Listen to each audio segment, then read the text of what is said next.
예, 갑작스럽게 무더워진 날씨 가운데 하루를 또 땀 흘리며 열심히 사신 우리 성도님들을 하나님께서 또 지켜주시고 돌봐주셔서 오늘 이 저녁에 또 이렇게 함께 예배할 수 있게 됨을 기쁘게 생각합니다.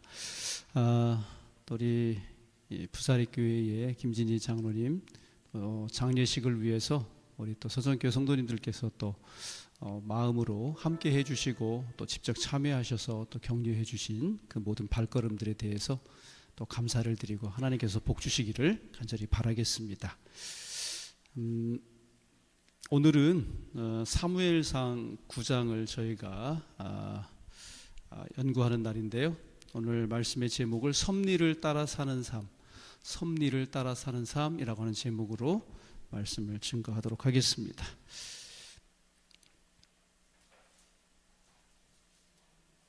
자, 제가 먼저 읽겠습니다. 파란 글씨를 우리 성도님들께서 읽어주시면 감사하겠습니다.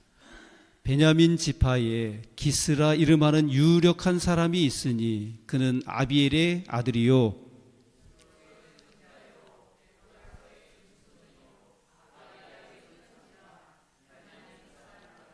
기스가 아들이 있으니 그 이름은 사울이요 준수한 소년이라.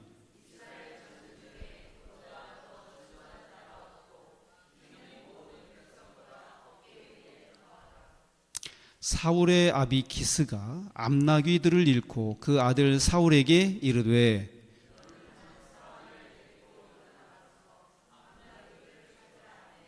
그가 에브라임 산지와 살리사 땅으로 두루 다니되 찾지 못하고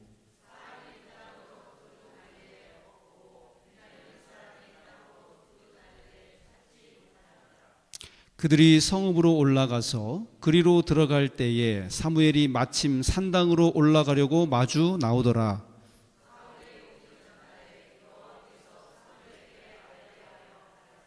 내일 이맘때에 내가 베냐민 땅에서 한 사람을 네게 보내리니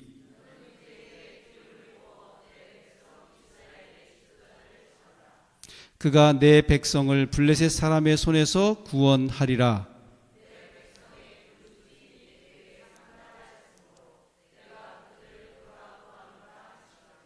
사무엘이 사물을 볼 때에 여호와께서 그에게 이르시되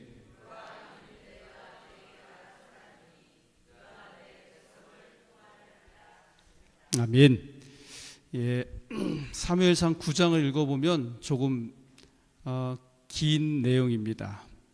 근데 사무엘상 9장에서는 드디어 이스라엘의 초대 왕이 되는 사울을 우리에게 소개를 하고 있습니다. 그래서 그의 가문과 그의 신체적 조건과 그의 품성이 어떠한지를 우리가 엿볼 수 있는 그런 내용들이 거기 기록되어 있습니다. 그러나 우리가 이 사무엘상 9장을 꼼꼼하게 뜯어보면 단순히 사울이 어떻다라고 하는 그런 얘기가 아니라 인간의 삶 속에 하나님께서 깊이 관여하고 계신다고 하는 섭리에 관한 그런 이야기가 되겠습니다. 그래서 이 시간에는 인간 사울 대신에 우리의 시선을 하나님께 고정시켜서 그분의 섭리를 추적해 보기를 원합니다. 여러분, 섭리가 무엇입니까? 무엇을 섭리라고 하죠?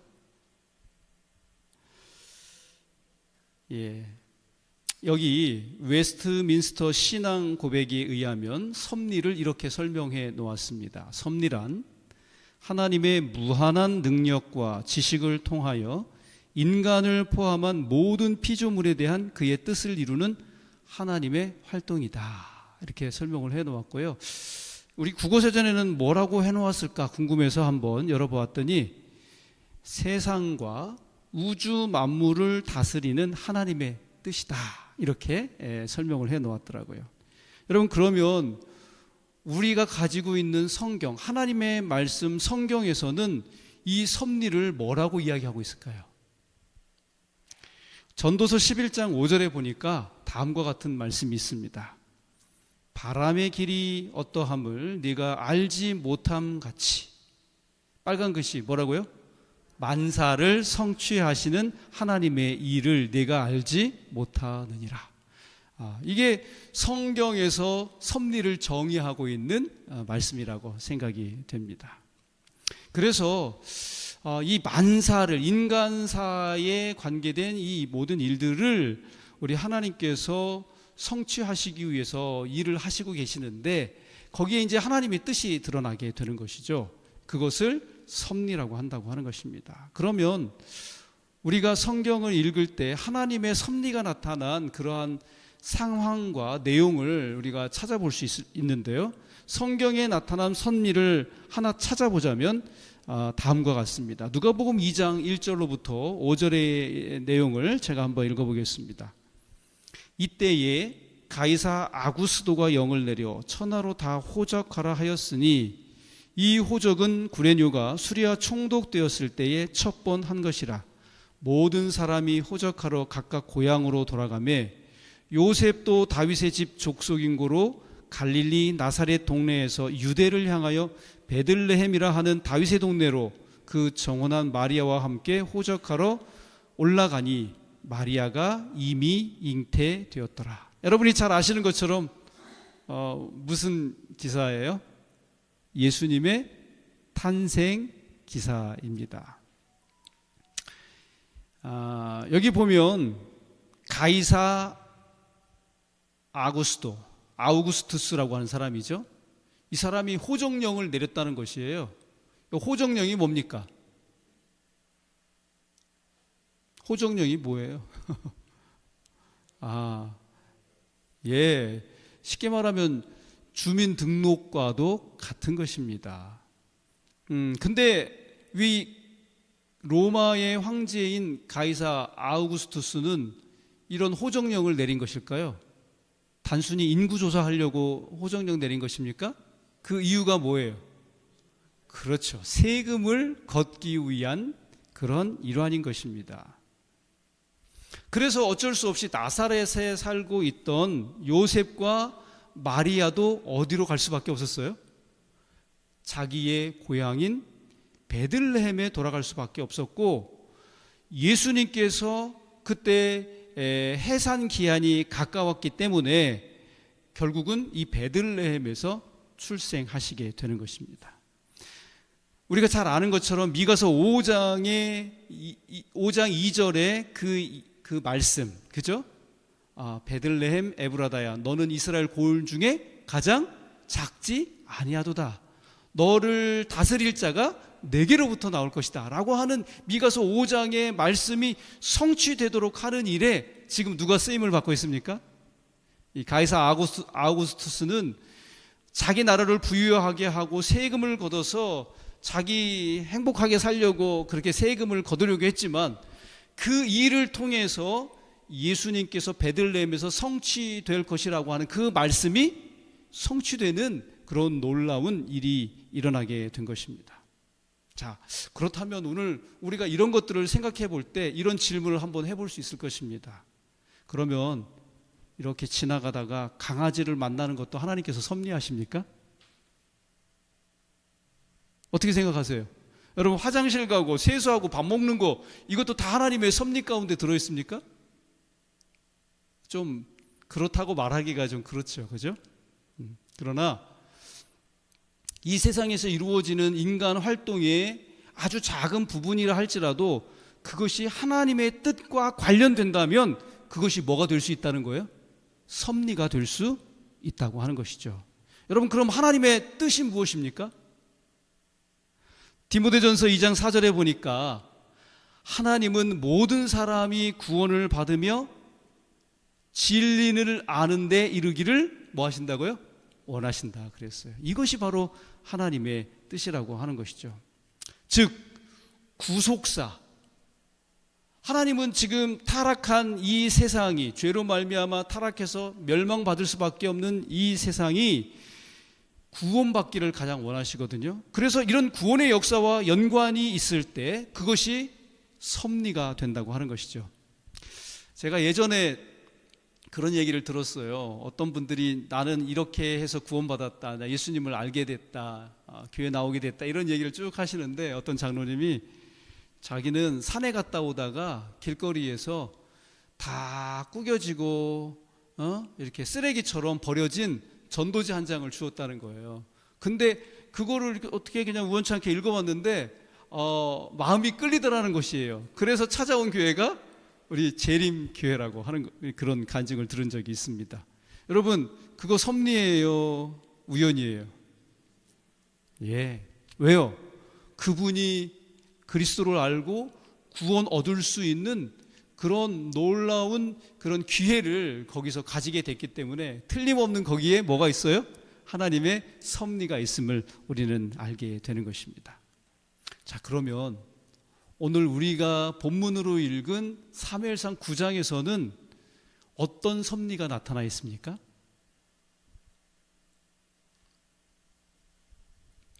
우리 성도님께서 한번 말씀해 보세요. 사무엘상 9장에 나타난 하나님의 섭리는 무엇일까요? 예, 사울과 그렇죠. 여기 본문을 읽어보면 이스라엘의 마지막 사사인 사무엘과 이스라엘의 초대 왕이 될 사울의 만남 가운데 뭐가 나타나 있어요? 하나님의 섭리가 나타나 있다고 하는 것입니다.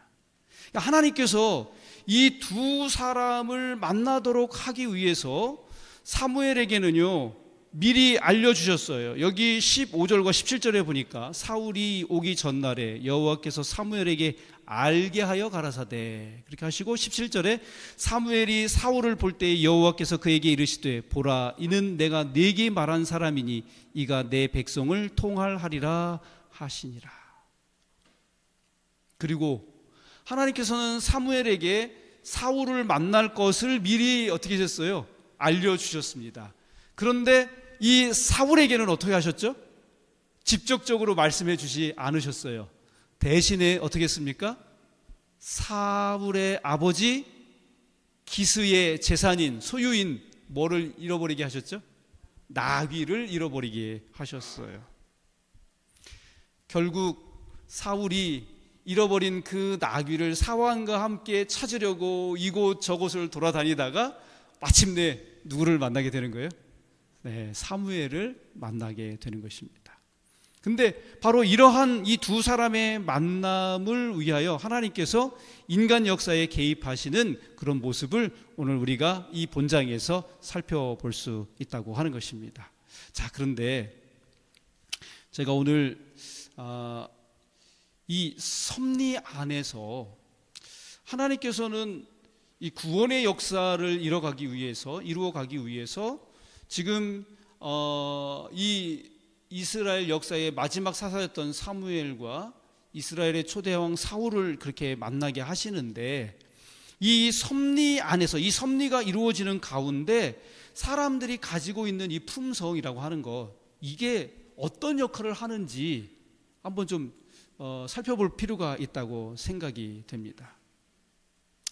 첫 번째로 이 섭리 안에서 품성의 역할이 무엇인가? 이 품성이라고 하는 것은 하나님이 섭리를 이루어 가시는데 분정된 어떤 역할을 감당한다고 하는 것입니다. 예를 들어서 지금 사울의 아버지 기스가 나귀를 잃어버렸어요. 그죠? 나귀가 잃어버렸을 때 아버지로서 아들에게 이제 요청을 합니다. 너 가서 나귀를 좀 찾아와라. 그러면은 저 집 나간 탕자 같으면 어떻게 하겠어요? 집 나간 탕자 같으면 어떻게 하겠습니까? 아버지가 야 너 가서 나귀 좀 찾아와 그러면 뭐라 그럴까요? 싫어요. 안 가요. 딴 사람 시켜요. 이렇게 하겠죠. 그죠? 근데 여기 이 사무엘상 9장에 나타나는 사울의 모습을 보면은요 굉장히 자기 주위에 있는 사람들에 대해서 존중하는 모습이고 제안이나 명령을 잘 귀담아 들어줄 줄 아는 그런 사람으로 나타나 보입니다. 그래서 그가 그저 가서 나귀를 찾기 위해서 단순히 흉내만 낸 것이 아니라 3일간 정말 이곳저곳을 헤매면서 애써서 나귀를 찾는 사울의 모습을 보게 됩니다. 그리고 더더군다나 여기 보니까 이제 3일간 이렇게 찾아 헤매다가 찾지 못하니까 이 사울이 뭐라고 이야기하냐면, 나귀는 고사하고 이제 우리 아버지가 누구 때문에 걱정하겠다? 우리 때문에 염려하시겠다. 이제 우리가 그만큼 애쓰고 노력했으니 이제 집에 돌아가자, 이렇게 했을 때 하인이 어떤 제안을 하냐면, 여기에 이름 있는 누가 있습니다? 선지자가 있습니다. 선견자가 있습니다. 그러니 우리 그에게 가서 한번 우리 길을 여쭈어 봅시다, 이렇게 제안을 했을 때, 내가 그래도 이 집에 그래도 이제 아들이고 또 명령할 수 있는 주인이라면 이 하인이 그런 제안을 할 때 조금, 야, 너 좀 건방지다 이렇게 여길 수도 있지 않겠습니까? 그런데 그런 전혀 내색을 않고, 그거 참 좋은 제안이다, 이렇게 하면서 그의 제안을 이게 수긍할 줄 아는 그런 모습을 여기 보여준다고 하는 것이죠. 그러면서 21절에는 뭐라고 이야기하냐면, 이 미약한 지파다, 그렇게 이야기해요. 우리가 잘 아시다시피 사사기 마지막 장에서 레위 지파가 어떻게 됐습니까? 베냐민 지파가 어떻게 됐습니까? 예? 궐이 났죠, 그죠? 여러분 다 아시지만 이 11지파와 이 베냐민 지파가 전쟁을 하게 되고, 이 베냐민 지파가 완전히 초토화됩니다. 그래서 이제 정말 씨가 마르는 이제 그런 지경에 이르게 되었고, 그래서 우리가 잘 알다시피 어디서 실로암인가 어디죠? 어딘지 정확히 지역 이름이 생각이 안 나는데, 어디에서 이렇게 무도회가 있을 때 여자들을 잡아다가 어떻게 했어요? 보쌈에다가 그 베냐민 지파에서 이제 이렇게 대를 이을 수 있도록 이렇게 그냥 묵인해주는 이제 그런 암묵적인 그런 일들이 있었습니다. 그렇기 때문에 실질적으로 이스라엘 역사에 있어서 베냐민 지파가 굉장히 이렇게 연약해지는 그런 위기 가운데 있었던 것이 틀림없는 사실입니다. 자, 한번 보십시오. 이러한 과정 속에서 이 사울이 아버지의 명령이나 하인의 제안이나 이런 것들을 무시하고 자기 주장을 내세우고 자기 고집대로 이렇게 했었다면 사무엘 만날 수 있었을까요? 하나님께서 그렇게 섭리하셨다 할지라도 만날 수 있었을까요? 없었을까요? 만날 수 없었을 것이라고 하는 것입니다. 이런 부분에 있어서 하나님의 어떤 특별한 섭리가 있다 할지라도 그러한 상황에 순응하려고 하고 그것을 받아들이려고 하고 그것을 이겨내려고 하는 어떤 그러한 우리 편의 어떤 품성이 준비되어 있지 않다면 하나님의 섭리 또한 이루어질 수 없다고 하는 사실을 오늘 우리는 여기서 보게 되는 것입니다. 자, 우리 두 번째로는 또 우리가 알 수 있는 게 뭐냐면, 우리 삶에 하나님의 섭리가 있다고 하는 사실을 아는 게 중요하다고 하는 것입니다. 이게 왜 중요할까요? 내 삶에 하나님의 섭리가 있다, 하나님의 간섭하심이 있다고 이렇게 우리가 알고 이해하고 그렇게 받아들이는 게 굉장히 중요하다고 지금 이야기를 했는데, 그것이 왜 중요할까요? 왜냐면요, 우리 인생을 지금까지 생애하시면서 거칠고 힘들고 장애가 되는 그러한 환경들을 수도 없이 우리가 이렇게 경험하면서 여기까지 왔습니다. 그런데 이런 상황 속에 하나님의 섭리가 있다고 믿는다면 우리가 어떻게 할까요? 내가 만난 상황이나 형편에 대해서 원망이나 불평하지 않고, 하나님께서 나를 통해서 마침내 뭔가 이루시려고 하는 그 일이 있구나 라고 하는 그 일에 대해서 우리가 소망을 갖거나 기대를 가지고 이 상황들을 극복하고 이겨나갈 수 있다고 하는 것입니다. 예를 들면 지금 기스 같은 경우에도 지금 암나귀를 잃어버렸잖아요. 나귀를 잃어버렸으니까 나귀를 우리가 뭐라고 할 수 있을까요? 포니라고 할 수 있을까요? 포니? 우리나라 옛날 자동차 현대에서 제일 먼저 만든 자동차가 뭐죠? 포니죠. 포니, 그 자동차 한 대를 잃어버렸다고 한번 생각해 보세요. 어떻게 했어요? 엄청난 손해잖아요. 그런데 이런 손해를 만나더라도 하나님의 섭리가 있다 이렇게 받아들이는 사람은 그런 상황에 대해서 좌절하고 원망하고 하는 일로 일관하지 않고 아하, 하나님께서 이 일을 통해서 내게 뭔가를 또 말씀하시고 하나님께서 뜻하신 바가 있으셔서 이렇게 하시려고 한 거구나 라고 그렇게 받아들일 수 있게 된다고 하는 것이죠. 그러므로 우리 서천교회 성도님들께서도 지금 현재 당면한 여러 가지 형편과 어려움들 가운데서 하나님께서 관여하셔서 뭔가 하나님의 거룩한 뜻을 이루려고 내게 섭리하셨구나 라고 그렇게 받아들이실 수 있는 성도님들 다 되실 수 있기를 주님의 이름으로 축복합니다. 네. 그러므로 우리는 하나님께서 우리에게 허락하신 이 섭리에 순종하며 사는 삶을 살아야 되겠다라고 하는 생각을 가져보게 됩니다. 여기 로마서 1장 10절로 14절 말씀을 제가 읽어드리겠습니다. 어떠하든지 이제 하나님의 뜻 안에서 너희에게로 나아갈 좋은 길 얻기를 구하노라. 내가 너희 보기를 심히 원하는 것은 무슨 신령한 은사를 너희에게 나눠주어 너희를 견고케 하려 함이니 이는 곧 내가 너희 가운데서 너희와 나의 믿음을 인하여 피차 안위함을 얻으려 함이라. 형제들아, 내가 여러 번 너희에게 가고자 한 것을 너희가 모르기를 원치 아니하노니 이는 너희 중에서도 다른 이방인 중에서와 같이 열매를 맺게 하려 함이로되 지금까지 길이 막혔도다. 이거 지금 누가 쓴 글이에요? 사도 바울이 어디에 쓴 편지예요? 어디라고 그랬어요? 로마서잖아요. 어디에 쓴 편지예요? 로마 교회에 쓴 편지입니다.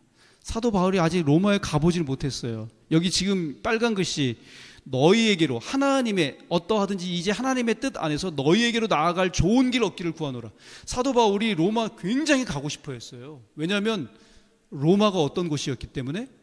제가 이 사무엘에서 처음 시작하면서 다윗과 600인 이야기할 때 로마 잠깐 언급을 했었습니다.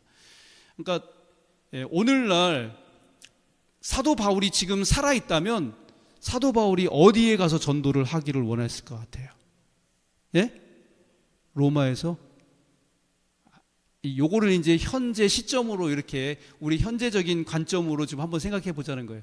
지금 어디에 인구가 굉장히 많이 살고 있어요? 제일 큰 나라 미국, 그 다음에 뉴욕이라고 하는, 제가 볼 때 지금 사도 바울이 현재 살아있다면 사도 바울은 지체 없이 어디로 가고 싶어 할까요? 아마 미국 뉴욕으로 가고 싶어 할 것입니다. 왜요? 거기에 수많은 구원해야 될 사람들이 많이 있기 때문입니다. 근데 여러분 아시다시피 그는 로마로 갈 어떤 길을 얻기를 원했어요?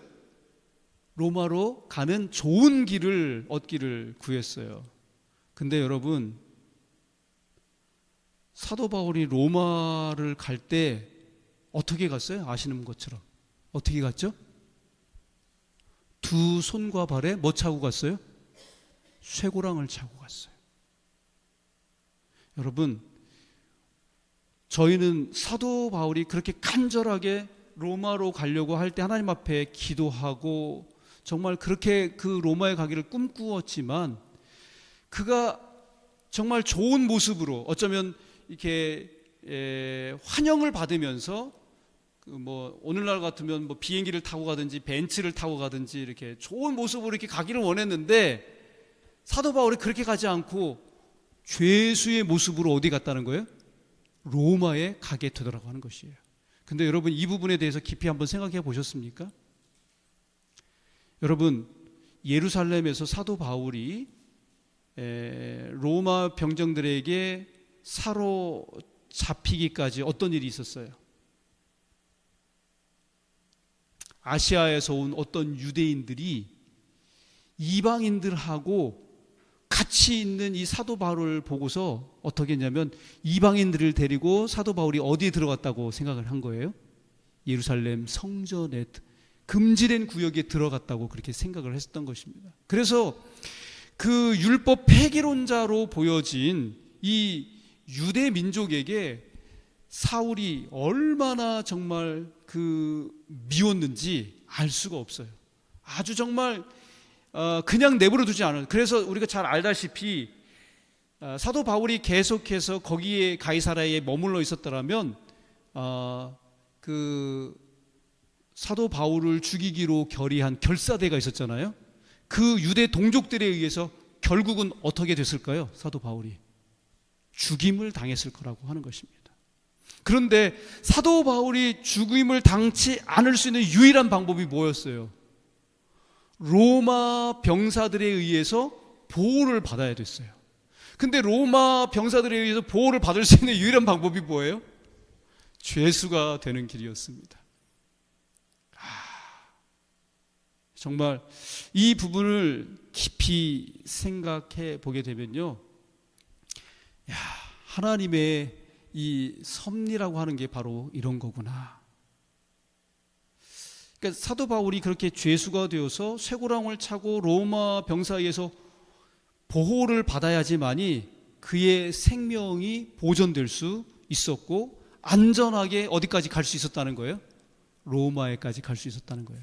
자, 그런데 이 부분에서 사도 바울도 하나님, 내가 언제 로마에 사람들한테 대접받으면서 융숭한 그런 대접 가운데서 가기를 원한다고 그랬지, 내가 언제 이렇게 쇠고랑 차고 로마에 죄수로 가야 된다고 하나님 앞에 기도했습니까?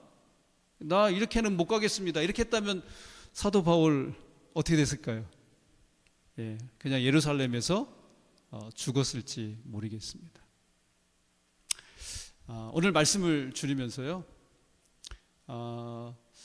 정말 이번에 저희가 생각지도 않았었는데, 물론 이제 그 원래 수건 사업이었지만은 하나님께서 정말 좋은 기회를 또 우리에게 베풀어 주시고, 또 우리 성도들이 연합해서 이렇게 주차장 부지를 매입하게 될 수 있었다고 하는 일이 얼마나 감사한지 모르겠어요.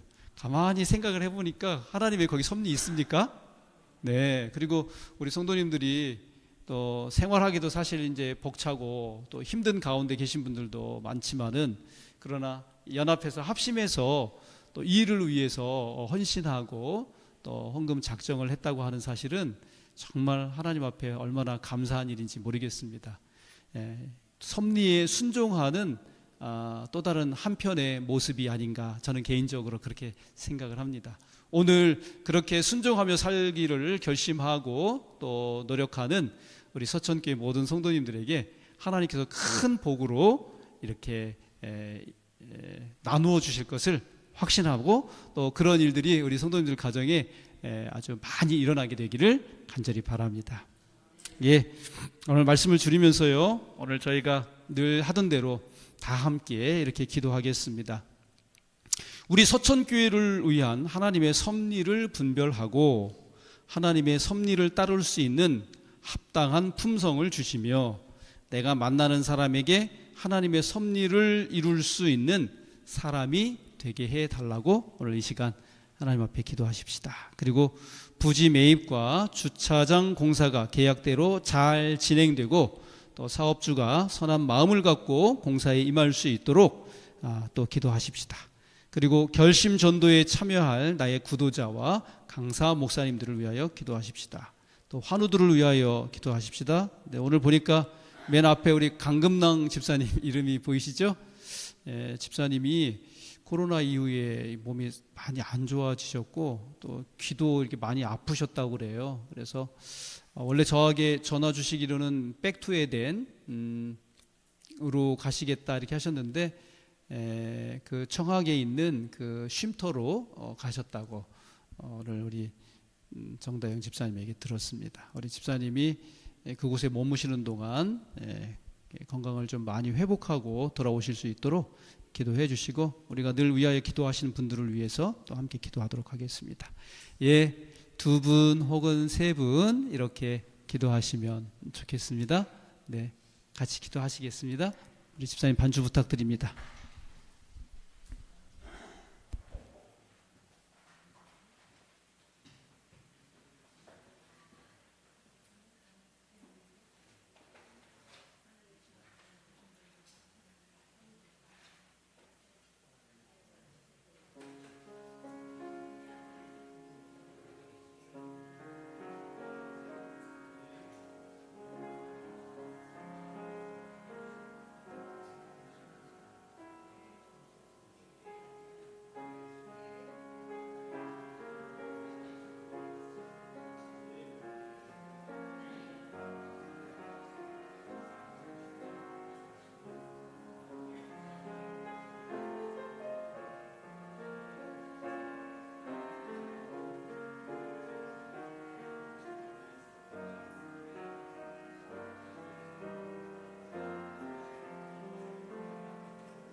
마치는 찬미 174장 찬미 부르시겠습니다. 174장 찬미 후에 주 기도문으로 예배를 마치겠습니다. 174장입니다.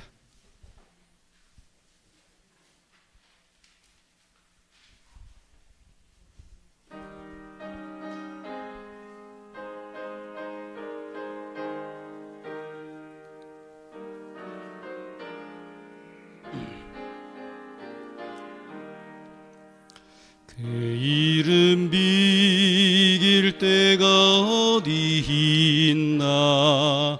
잴 수도 없고 셀 수도 없는 귀하신 이름, 놀라우신 이름, 참되신 이름, 우리 주 예수.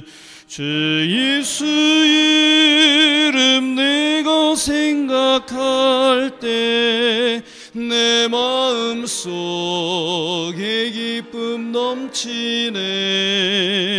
우리의 소망 구원 되신 예수, 그 이름 비길 때 어디 있나. 비탄에 빠진 가련한 내 영혼, 슬픔에 안개 헤치고 나와 샘솟는 새 생명을 다시 얻어 쓰러린 상처 아물었도다.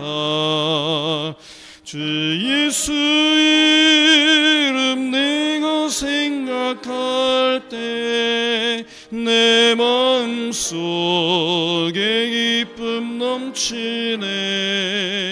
우리의 소망 구원 되신 예수, 그 이름 비길 때 어디 있나. 이 세상 모든 것이 없어져도 그 이름 오늘 더욱 빛나리. 내일도 영원토록 증가되며 찬란한 빛을 더욱 발하리. 주 예수 이름 내가 생각할 때 내 마음속에 기쁨 넘치네. 우리의 소망 구원 되신 예수, 그 이름 비길 때 어디 있나. 하늘에 계신 우리 아버지시여, 이름이 거룩히 여김을 받으시오며 나라의 임하옵시며 뜻이 하늘에서 이루어진 것 같이 오늘에서도 이루어지이다. 오늘날 우리에게 일용할 양식을 주옵시고 우리가 우리에게 죄지은 자를 사하여 준 것 같이 우리의 죄를 사하여 주옵시고 우리를 시험에 들지 말게 하옵시며 다만 악에서 구하옵소서. 나라와 권세와 영광이 아버지께 영원히 있사옵나이다. 아멘.